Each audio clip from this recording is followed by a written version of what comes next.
Um,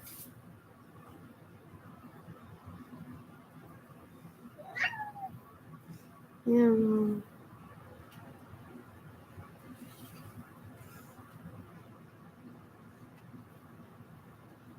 let's go check your video. Hold on.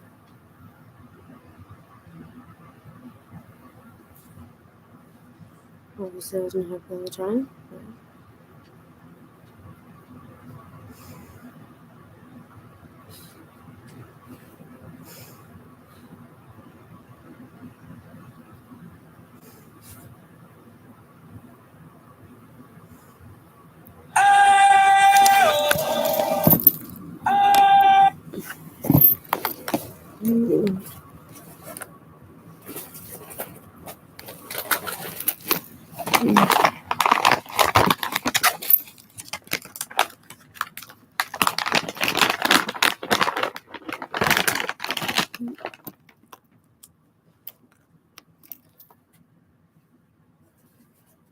Come sit.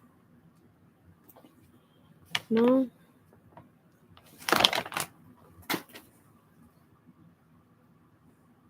Come. Well,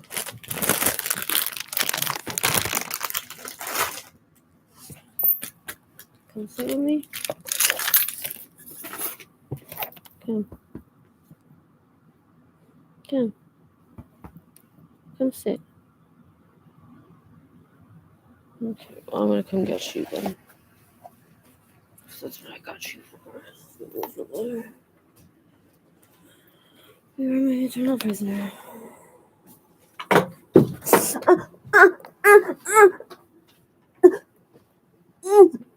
Oh, fuck. Yeah, that was my toe. Oh. Oh my god, that hurt. Oh my god, that really hurt. Oh my god. Wow, that really hurt. Oh. Oh. Oh. Oh my god. Oh. Okay. You're fine.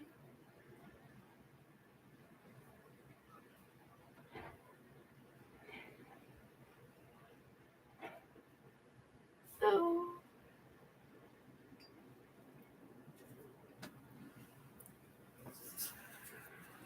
Oh.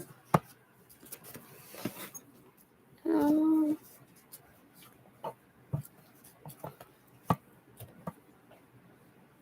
Oh.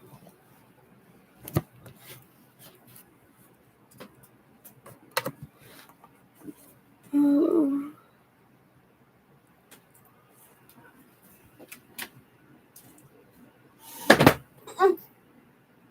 Are you fucking serious?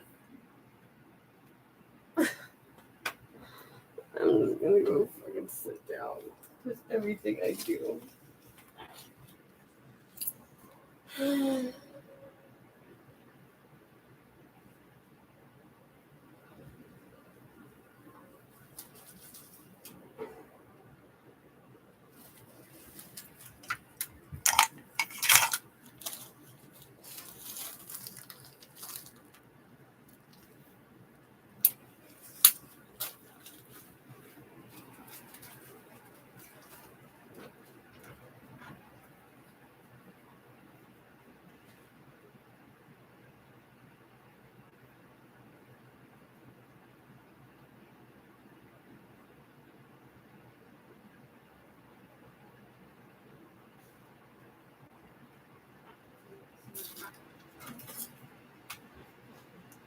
Sorry about that too. That really hurt. What about it? Oh my god, my fucking toe.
I've been very like that.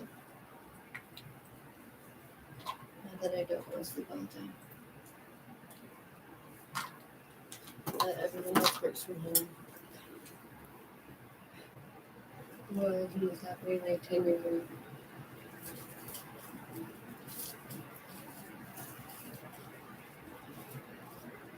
And I was sleeping too much. And everyone thought I was a jerk. And I wanted to have a WWAY. Every time that any sort of yoga. Which means not regular.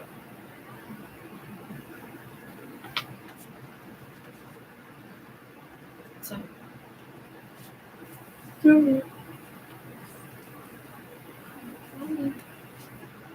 Empty room.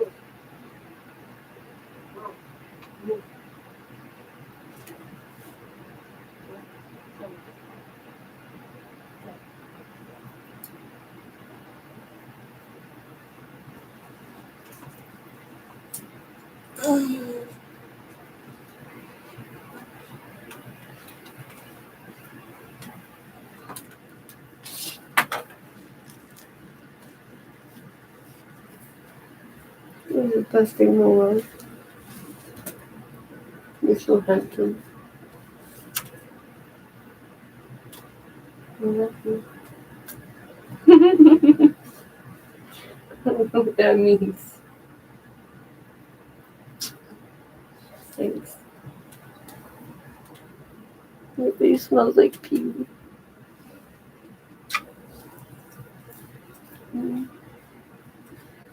Your face smells like pee.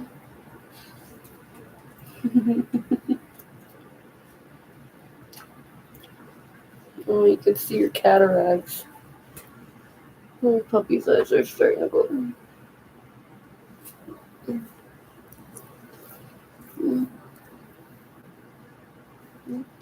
It's starting to go.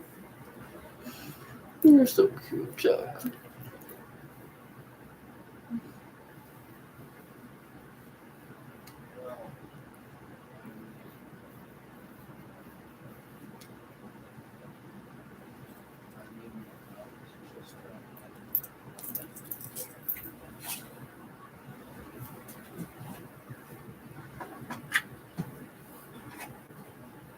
Mama, what are you doing? Good boy.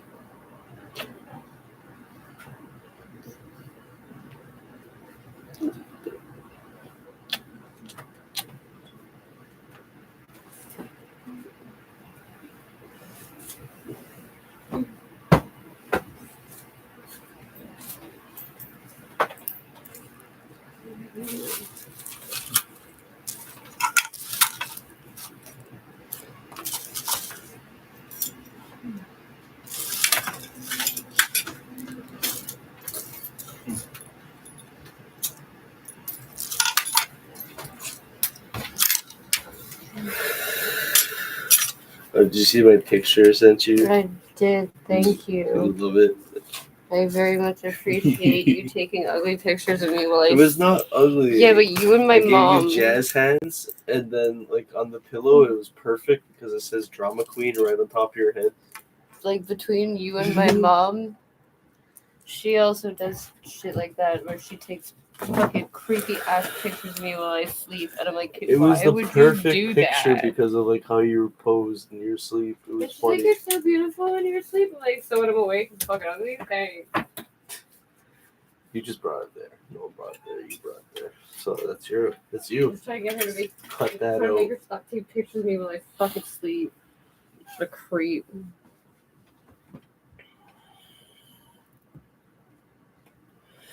So I managed to get all my stuff back at least, Oh, that's good. and then I mean at least I brought everything in, but I didn't get to get my flag down, and people spawned there, and then they just destroyed my ship before I could do that. So I've yet to take my flag down every time I go to finish. Take your flag down. Yeah, because like throughout like your time playing, it builds up like a whatever emissary's flag you have up on your ship. Okay. So every time you find treasure, kill skeletons and like bosses or whatever, do deep dives in the ocean, you get more renown for them, and then your flag builds up. And I got mine to level 4. And I was like, yeah, I'm gonna cash in, because when you cash it in, you get like extra like bonus for like your cash or whatever your gold you get. And yeah, player just comes in, he's like, sorry bro, I need your flag, and I'm like, I'm getting off, like let me fucking do this. And nope, they just like swarmed me, blew my shit up and killed me. It's fun, but that's what it is. But I handed in everything besides a fruit crate, so I'm happy. At least that didn't go to waste. That would have been terrible. I was avoiding people the entire time, like trying to lose them in storms and shit. Oh, I made it. Just believe on it.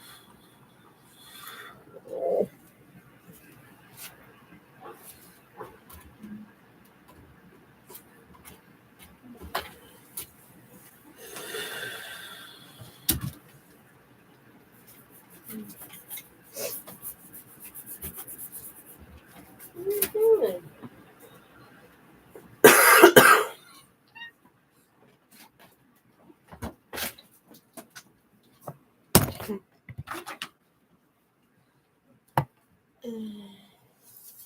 Elbow hit it. It's fine, right? Yeah. Doesn't matter, it's cracked anyway. What? Where?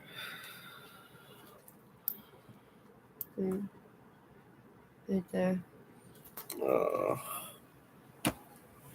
Tried to fucking send tried to get in contact with someone from Microsoft to be like, I know you guys would rather me send it back to you guys rather than me sell it to somebody, but it took too long.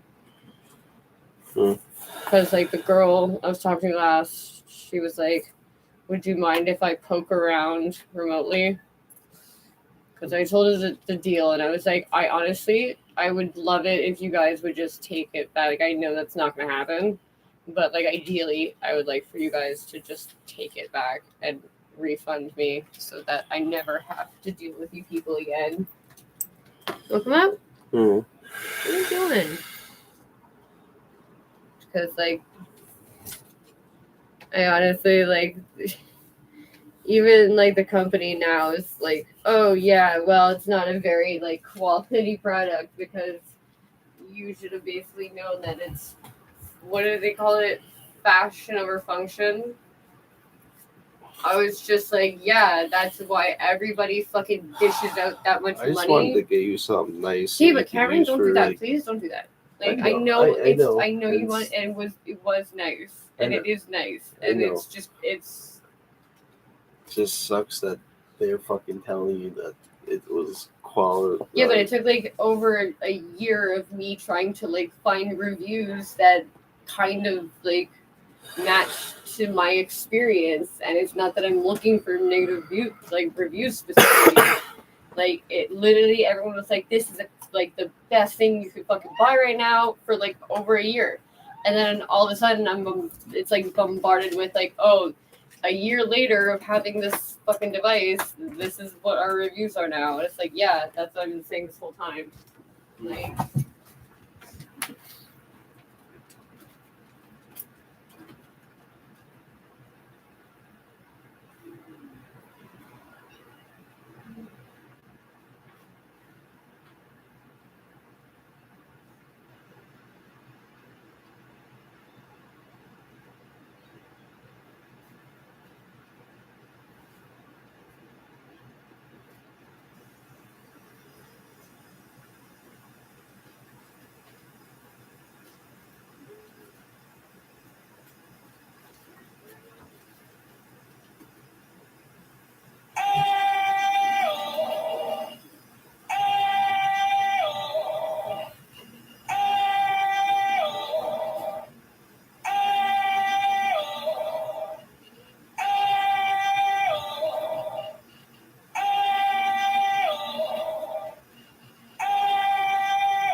Would you like me to make you like some chicken fingers or something?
What's the matter?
Chaperone.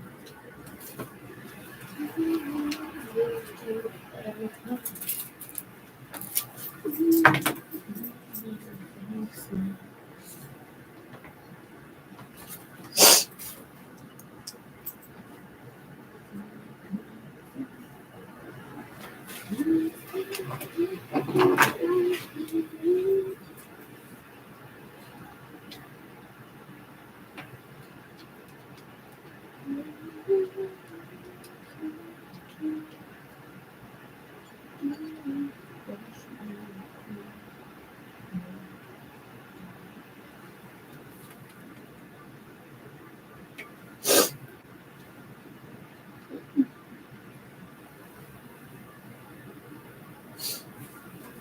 forgot to put it.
One of these phones already fucking work.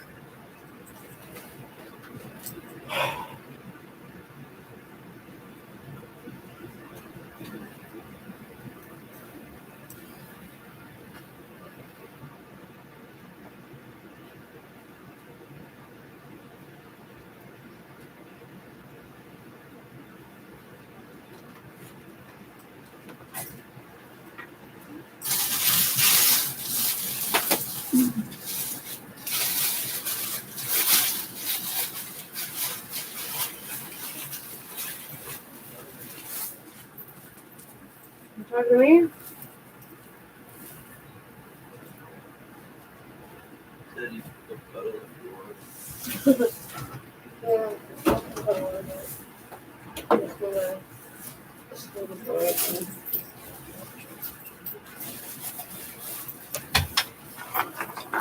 There.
Um,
I got fucking CJ Aiden back again.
Peter Piper.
My dad doesn't want to fix his fucking brain problem. It's fucking ridiculous, which is not happening anymore. So, I'm gonna fucking cry to my dad's day. I'm not doing it again. This makes me feel worse.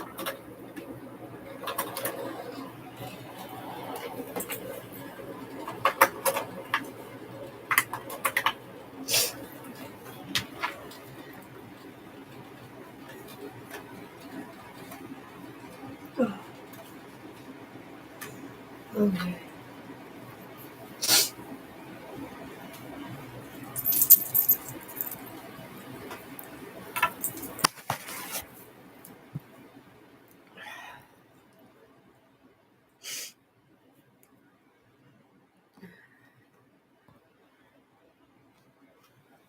Hi, Mom.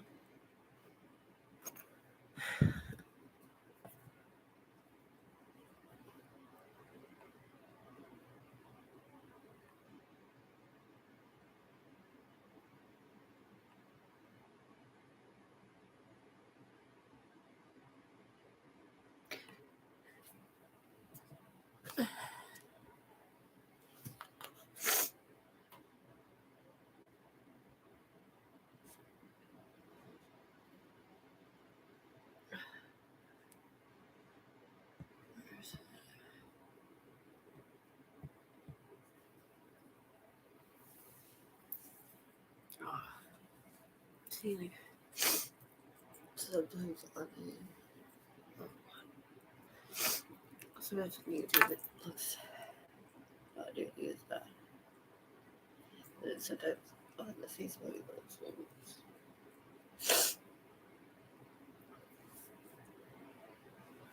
and then the mirror just looks fucking terrible.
Don't bite me.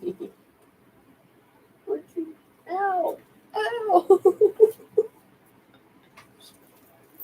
You just bit me in the head. You fucking asshole. Go away. Ow! The camera's cat bitch slapped the shit out of him before. It was hilarious.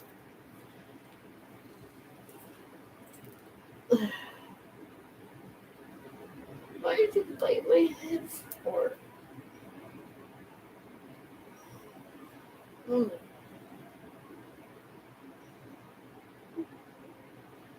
Why did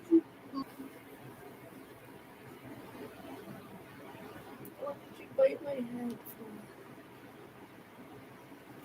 You're a jerk. My headphones.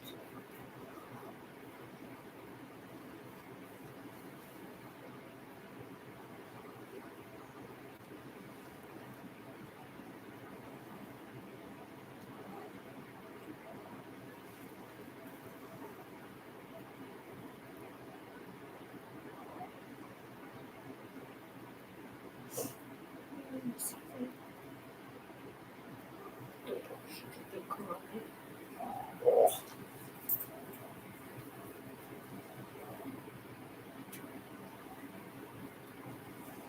Get her butts.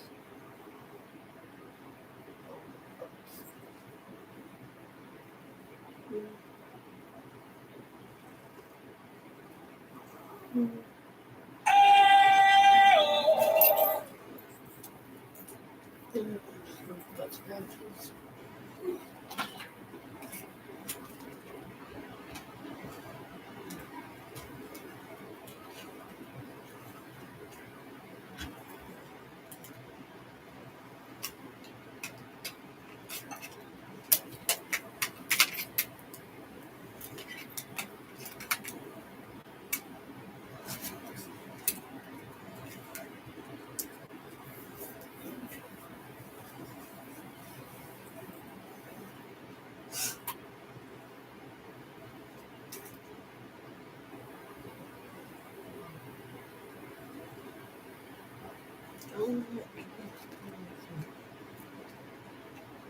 Two champions, can't find it.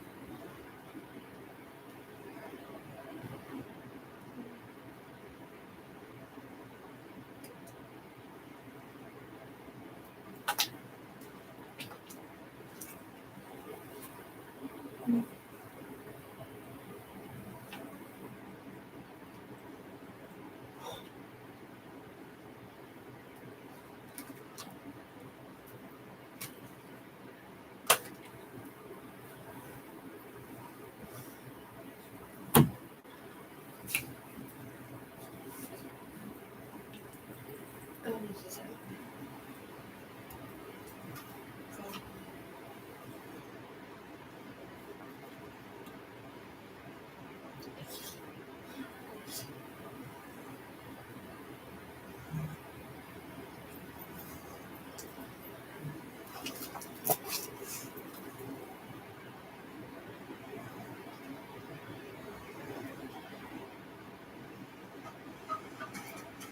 Hershey's Cookies and Cream, the sweetest collab ever. We all deal with mental health and face adversity every single day. You know, we're all pretty sure we all don't fucking have our first thought of suicide at 7 or 8.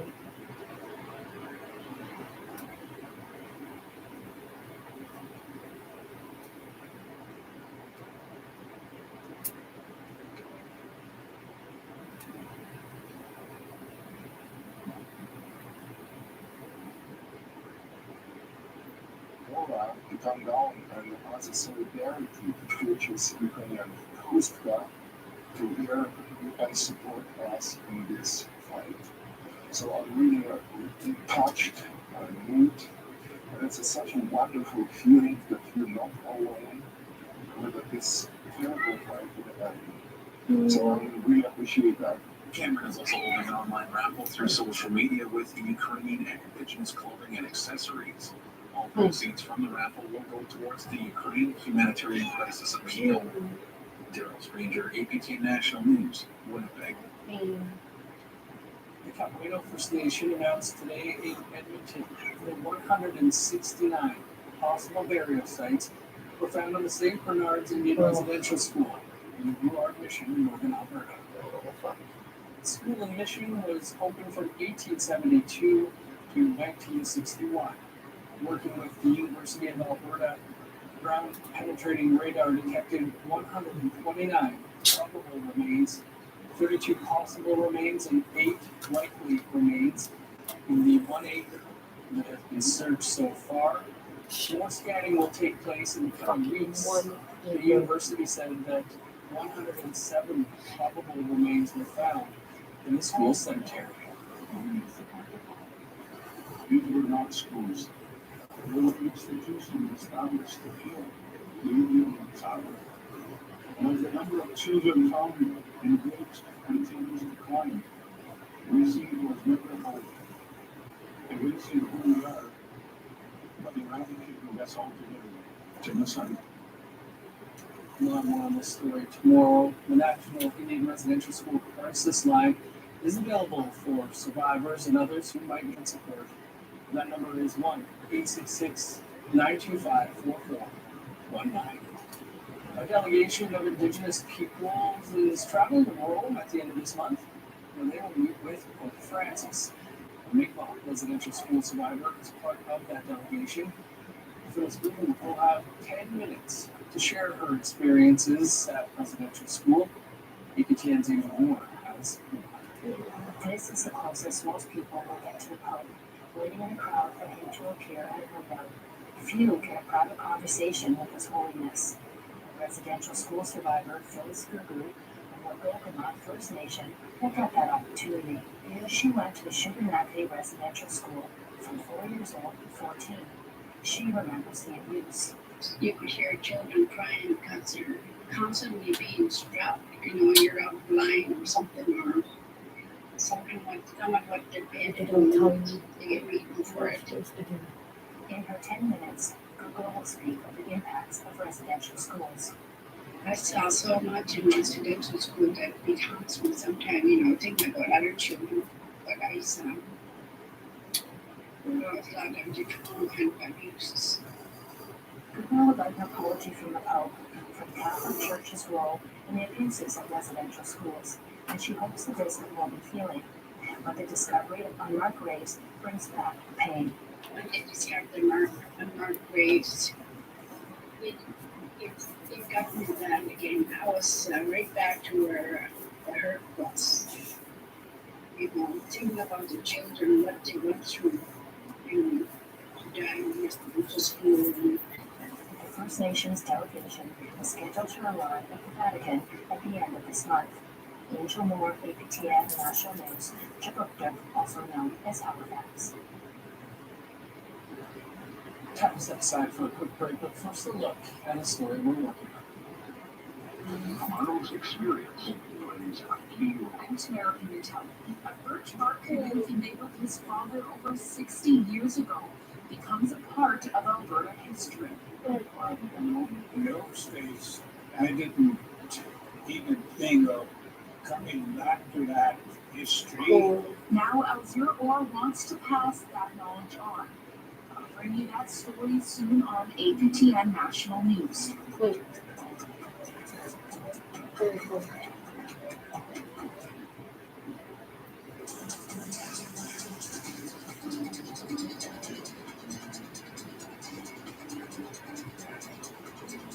Welcome back. Water woes continue in Newman's capital county. The city issued an oil water advisory today. The move is being called precautionary.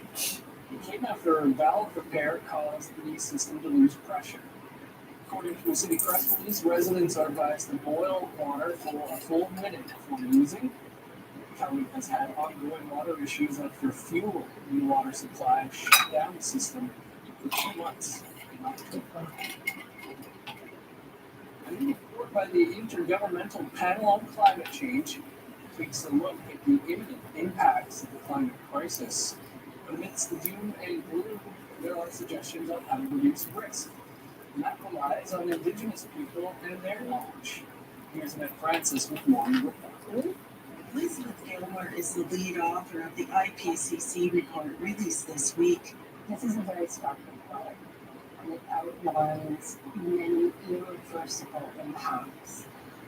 This report also points to the urgency of taking action, and that many of these actions can be taken by each and every one of us. Gilmore says the urgency is in relation to the types of irreversible impacts that we're seeing in Canada now, like permafrost thaw, flooding, and wildfires. Chapter 14 of the report focuses on North America, and Indigenous people are key to lessening the effects of climate change. According to the report, there needs to be more meaningful dialogue and support for the impacts of climate change and adaptation methods, including Indigenous knowledge, communication, and outreach, as well as collaborations to co-create equitable solutions, are critical for successful climate action. But Indigenous people are also most vulnerable to climate change, which has had an impact on their food and nutritional security. Loss of availability and access to marine and terrestrial sources of protein has impaired food security and nutrition of subsistence-dependent Indigenous peoples across North America. The report states that the risks to North America are expected to intensify rapidly by mid-century. The Green Party's parliamentary leader, Elizabeth May, says things will dire. We're at 1.1 degrees Celsius now, global average temperature increase. And I can tell you as British Columbian, we were not safe this year. My stepdaughter, my husband's youngest daughter, nearly died in the heat dome and she's young. We lost nearly 600 people in 4 days in British Columbia. Lit and burned to the ground before you could get the fire truck out of the fire station. And then we had the floods. It's not safe now. In spite of the gloominess of the report, Gilmore remains optimistic, but only if people and governments listen.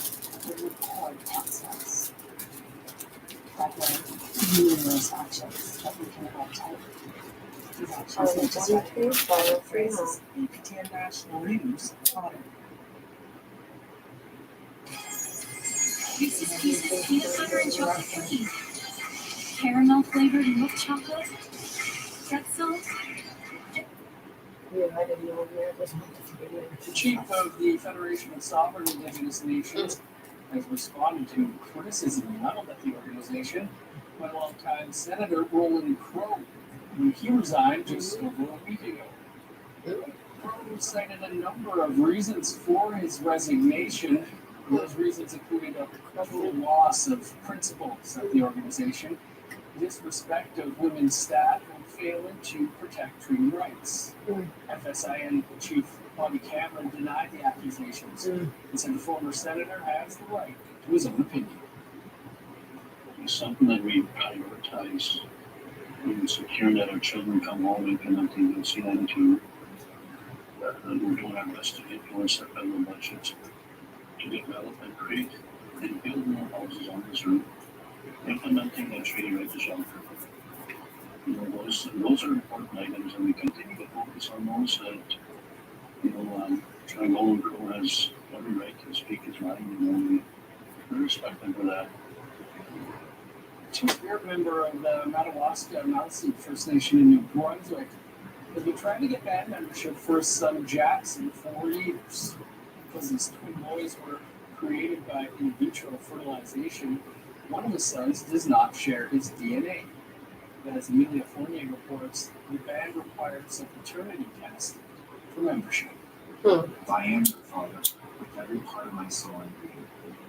In light of the current membership code, only one of my sons is allowed to be a member of our community. This is Wayne Wallace reading a letter reaching out to his community in the hopes of convincing the Madawaska Maliseet First Nation to give his son Jackson membership. His 8-year-old fraternal twins are both registered under the Indian Act, but only one is a member of his band. For me, it's really important that Jackson is accepted as a member of our community because he is, for all intents and purposes, a member of our community. He is my descendant. He's my son. Wallace lives in Vancouver, but regularly visits Madawaska, a community adjacent to Edmundston, New Brunswick. Wallace's father lives there, and he still considers it home. Mhm. In 2014, there was a referendum that added a DNA test requirement for paternal offspring to become members. Jackson shares DNA with Wallace's husband, so he's not considered a member. In the very first sentence, it says that our code was done in keeping with Malice customs and traditions, and it isn't. Wallace spoke with Maliseet elder Andrea Bear-Nicholas of Topeka First Nation, who confirmed that using DNA lineage to determine membership went against historic Maliseet values. It was well known from back in history that if an unwanted child was delivered or brought into one of the Maliseet community, that child was brought in and raised as their own. When APTN last spoke with Wallace in 2020, he had filed a complaint with the Canadian Human Rights Commission. In October 2021, he decided to withdraw his complaint and embark on a mediation process with his community. I'm hoping that through dialogue we can come to an understanding of, as Maliseet people, who we were and what we did with regards to kinship. Wallace says the chief and council told him to reach out to the community and allow him to use the council's social media accounts in preparation for a future referendum. Chief Patricia Bernard confirmed with APTN News that the chief and council are remaining neutral on the situation and will act in accordance with what the members of the Madawaska Maliseet First Nation decide. I feel like we've lost our way in certain respect when it comes to custom and tradition. No fault of our own, because essentially that's what happened through generation. Wallace hopes that when he returns to Madawaska with his family, Jackson will feel accepted. It's not about money, it's not about it's about a sense of community, a sense of belonging that I feel and that I want my children to. Amelia Fournier, APTN News, Montreal. Let's get that. Time for another quick break. Coming up,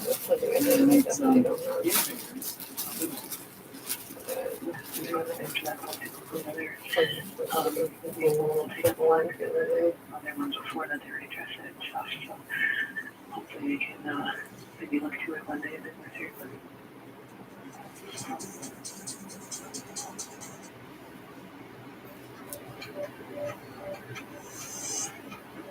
Welcome back. Time now for one of the days.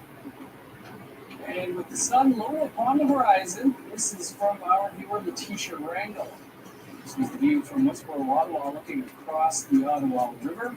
Beautiful looking shot. Be sure to email your photos with all the details to share at aptn.ca for a chance to be featured as our next photo of the day. Now let's take a look at the rules of the Starting on the East Coast, +4 in Halifax, -2 in St. John's, 17 below in Maine, snow and 10 below for Hat Valley Bay. -4 in Montreal, -15 snow in Chicoutimi, -6 and snow in Sault Ste. Marie, 5 below in North Bay. Snow and -6 in Thunder Bay, sunny and 12 below in Sioux Lookout. -16 with the sun out in Dog Lake, Norway House in Paul. -10 in Winnipeg, 11 below in Dauphin. -10 with snow for Regina, sunny and 14 below in Saskatoon. -15 in Meadow Lake, -16 in Laurel. In northern Alberta, -12 in Fort McMurray, 3 below in Grande Prairie. -7 with snow in Edmonton and Red Deer, -4 in Medicine Hat. +11 in Vancouver and Victoria. +4 with snow in Prince George. -4 in snow in Dease Lake. -16 with snow in Old Crow. -1 in Whitehorse. -21 for Yellowknife. 14 below in Norman Wells. -19 in Sachs Harbor. Snow and -13 in Baltic. -22 in Baker Lake, Chesterfield, and Whale Cove. -18 in Resolute, 20 below in New Haven.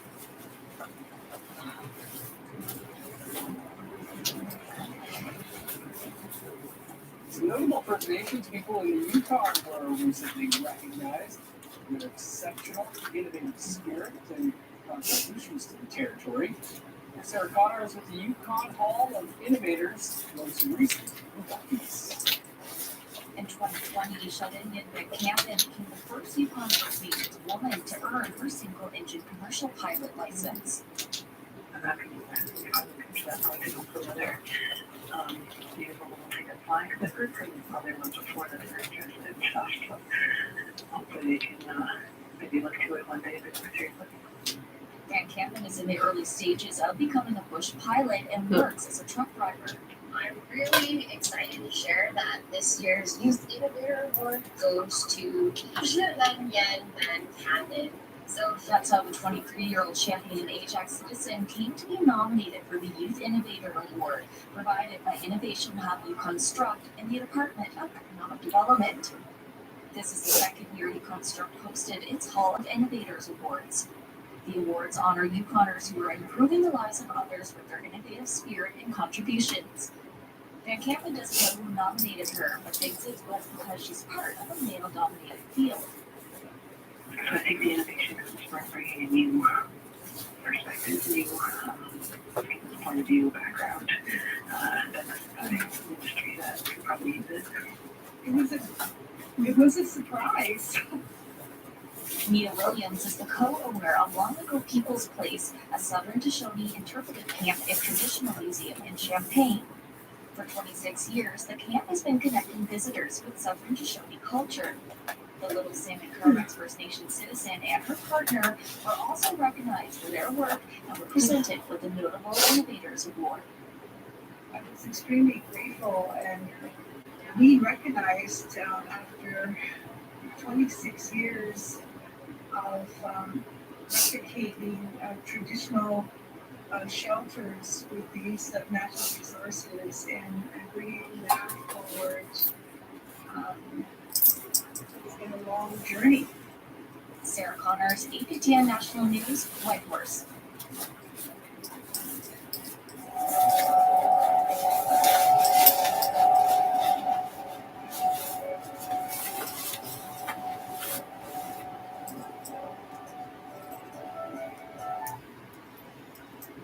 Congrats to the inductees. Speaking of awards, the Canadian Academy of Recording Arts and Sciences unveiled their list of nominees this morning. And new to the Junos this year, there are now 2 Indigenous categories. Traditional Indigenous Artist or Group of the Year category, the nominees are Kaki K by Fawn Wood, Singing is Healing by Joel Wood, Manitou Makwa Singers 2 for their album by the same name.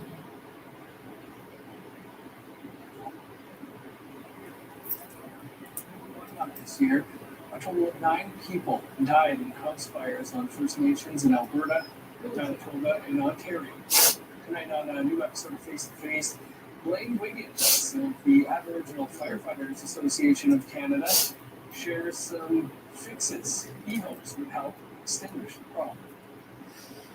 2 very simple fixes that would address moving forward. It was all First Nations homes be built with hardwired smoke alarms, smoke detectors, and that they just installed a huge amount of problems moving forward. We're still trying to figure out how to keep innovating that solution.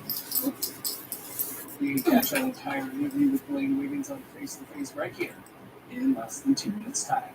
And be sure to tune in tomorrow live at 3 p.m. Eastern Time for In Focus. Host Melissa Ridge will introduce us to the woman who last month filed a lawsuit against the Manitoba government and a child welfare agency. That's all the time we have for today's show. I'm Dennis Ward. Thanks for being with us. Stick around for these faces next. Have a great day.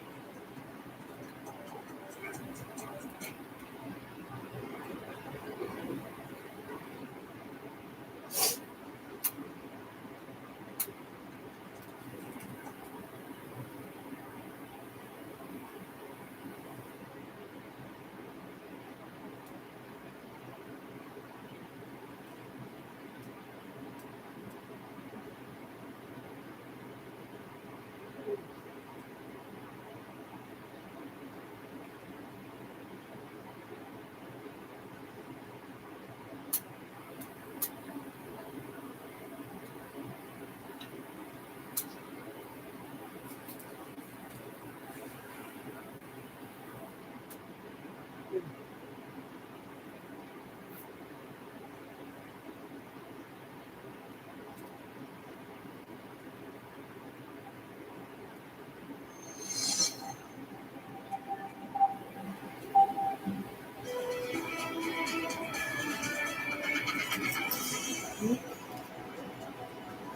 evening and welcome to the news on RT America. I'm Karen Franzak here in Washington, D.C. Well, back in 1947, the bulletin of the atomic scientists created what we know today as the doomsday clock. It represents the hypothetical global catastrophe as midnight, and it's assessed by atomic scientists every January. The main factors influencing the clock are climate change and nuclear risk. Do you want to know where we're at this moment? The doomsday clock is 100 seconds to midnight, the closest it's ever been in history. Atomic scientists in their analysis wrote, quote, "Indeed, in 2021, the new U.S. administration changed policies in some ways that made the world a little safer. But still, the change in U.S. leadership alone was not enough to reverse negative international security trends that have been long developing and continue into 2022. Now, while that isn't actually a figure the world should be fearing, leaders around the world continue to preach diplomacy without practicing any of it. You can call it a special military operation or invasion. You can be for or against Russia. You can stand with Ukraine or not. That's not my point. My point is that if you don't want honey, or if you do want honey, don't kick over the beehive. Like this at the EU Parliament, where the Ukrainian president received a standing ovation for all that's been going on. Doesn't matter if you think he's a hero or a shrill, he's standing up for his country on his side of the fight. Zelensky urging the EU to, quote, "prove you're with us." Then moments later, when Russian Foreign Minister Sergei Lavrov was about to speak, nearly all Western countries walked out, not listening to a word he said. Yep. Where's the diplomacy? They're not even going to listen. The hypocrisy is so thick in all of this. No one is scot-free. Not Russia, not Ukraine, not China, not India, not Germany, not Italy. You get the picture. Everyone's got a history. But above all, the United States is far from anything perfect, which is frankly why a small number of us who have followed the true history of the United States and Ukraine were confused. Why confused? This ought to give me some insight from the desk of our 43rd president. Quote, "Russia's attack on Ukraine constitutes the gravest security crisis on the European continent since World War II. I join the international community in condemning Vladimir Putin's unprovoked and unjustified invasion of Ukraine. The American government and people must stand in solidarity as the Ukrainians seek freedom and the right to choose their own future. We cannot tolerate the authoritarian bullying and danger that Putin poses. Ukraine is our friend and democratic ally and deserves our full support during this most difficult time." Now, I don't have to point out the obvious here, but seriously, Mr. President, I think you might want to head back to the ranch, keep the TV off, and keep quiet this time around. It truly is astonishing how quick Americans forget how many people here were against the very same thing that Russia is doing today. Now, you might remember some of the protests, and there were far more people in them here, but protesting the war in Iraq. In fact, you saw protests against the United States around the world. What did the United States do? They wouldn't anything. Besides your military-industrial complex, your neocons like the Dick Cheneys and the Lockheed Martins of the world, no one wants a war. Because at the end of it all, we don't want another world war and another second lost on that doomsday clock. We begin tonight at the European Union, where EU lawmakers are weighing in on slapping more sanctions against Russia as the conflict in Ukraine rages on. For a more in-depth look at what could be in store, here's RT Charlotte Dubinsky in Paris. Who views this war in Ukraine from very different eyes to how it's being seen in Moscow. We know the EU is said to be preparing even more sanctions against Russia in the wake of this war, this invasion, as they describe it in Ukraine. And they say that the sanctions have already had a massive impact on the Russian economy, knowing that the ruble has tanked in the last few days, and that there are many people trying to get hold of their savings at banks and saying that they can't do that. However, Europeans have also warned that the sanctions, while they are hitting Russia right now, there will be a sense of them also hitting here in Europe as well. This is what Ursula von der Leyen had to say. I am well aware that these sanctions will come at a cost for our economy too. I know this, and I want to speak honestly to the people of Europe. We have endured 2 years of pandemic, and we all wished that we could focus on our economic and social recovery.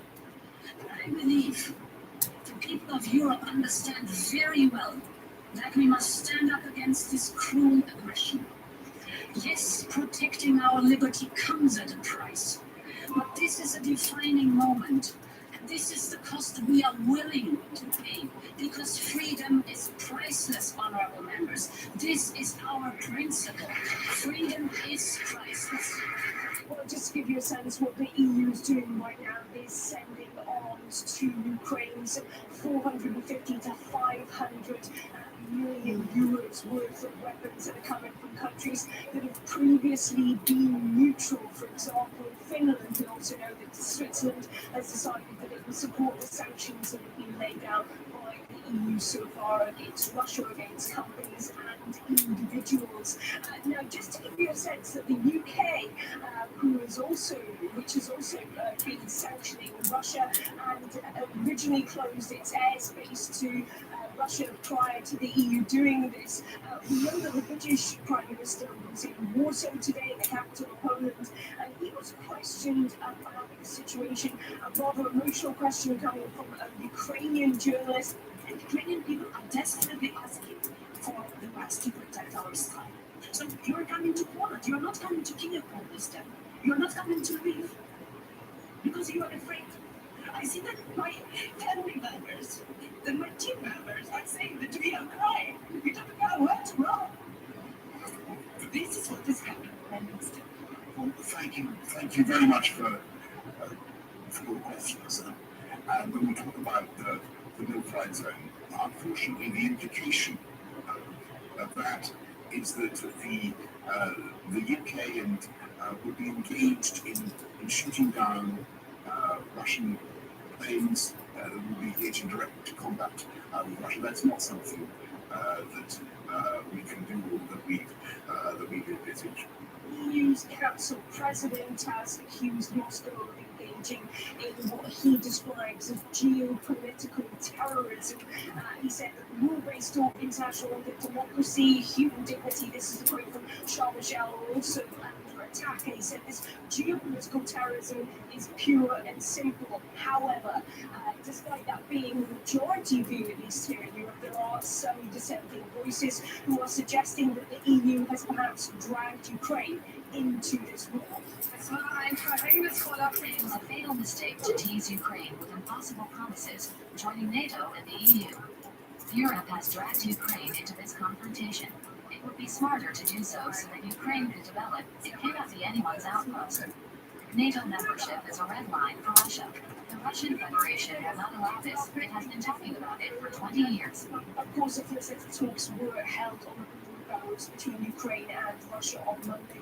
There is a suggestion that those talks will continue, and that is what pretty much everybody wants to see at this stage, for both countries to be sat down and to be able to engage in talks to find a way out of this crisis, out of this war. As the Ukrainian conflict continues to rage on, residents and civilians are caught right in the crossfire. RT's Murat Gazdiyev is on the ground in Donbass and brings us a report on the homes damaged in the conflict.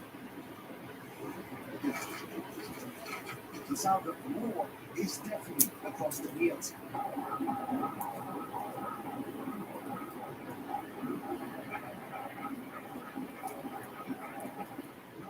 West and south, war rages.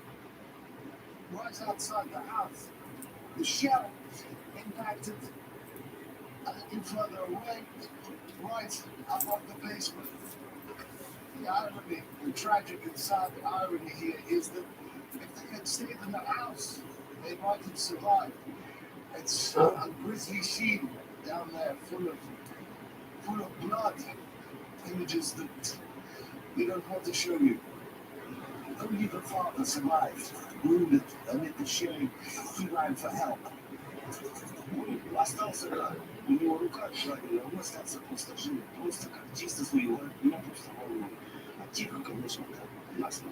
А сына похоронили, как, знаете, как он сказал, как собака, вот это побег, он думает, не знаю, как же лучше. И в том, что это выйти уже невозможно. Мы, короче, где-то с полшестого сутки нас было, не останавливались. То есть вы смогли пройти вот 30 минут. Да, это наши. Это от того момента до вот этого, только через день, да, fires consumed everything, including a family that was in the house at the time. The remains have been buried, but we've been unable to verify how many people exactly died here. Nevertheless, this scene is being repeated across the Donbass as fighting rages here